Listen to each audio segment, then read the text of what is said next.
একটি তথ্য আমরা জানতে পেরেছি যে এবার ২১শে বইমেলায় আপনার একটি নতুন বইয়ের মোড়ক উন্মোচন করা হয়েছে। আপনি আসলে কোন ভাবনা থেকে বই লিখেছেন? এটা কিন্তু আমাদের জন্য একটা চমকপ্রদ খবর। ভাবনা থেকে এলো আমার যে বইটা হলো ফিজিওথেরাপি সুস্থ থাকার সহজ উপায়। এই বইটাতে অনেক টপিকস আছে যেগুলো একটি পরিবারের জন্য সবসময় দরকার।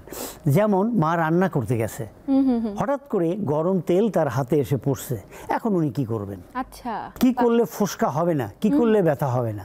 অনেকের কানের মধ্যে ভো ভো ভো ভো করে, তাহলে কি এক্সারসাইজ করলে ভো ভো থাকবে না? একটা অনেক বড় অসুস্থতা, তাহলে নাক ডাকা।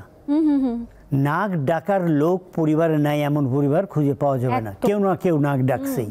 নাক ডাকার জন্যে অনেক সময় অনেক জায়গায় অনেক রকম চিকিৎসার কথা বলা হয়েছে, অনেক মেশিন ব্যবহারের কথা বলা হয়েছে, কিন্তু আমার এই বইটার মধ্যে আমি নাক ডাকার ব্যাপারে অনলি এক্সারসাইজের কথা বলছি, তাও জিহ্বার এক্সারসাইজ। আপনার মাথা ঘুরছে, তাহলে আপনি কিভাবে উঠবেন, কিভাবে শুবেন, শোয়া থেকে আপনার নাক চোখ কি অ্যাঙ্গেলে থাকবে, ওঠার সময় কি অ্যাঙ্গেলে উঠবেন, এখানে লেখা আছে।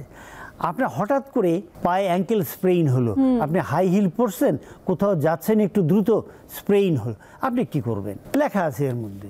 এরকম অজস্র টপিকস এখানে লেখা আছে, যেটা নিত্যদিনে নানাভাবে প্রয়োজনীয়, আমাদের প্রত্যেকটা দিনে আমাদের জিজ্ঞাসা, সেই সবগুলো জিনিস একটা বইয়ের মাঝে। এবং আপনি চমৎকার একটা উদ্যোগ নিয়েছেন, আপনাকে আন্তরিক ধন্যবাদ।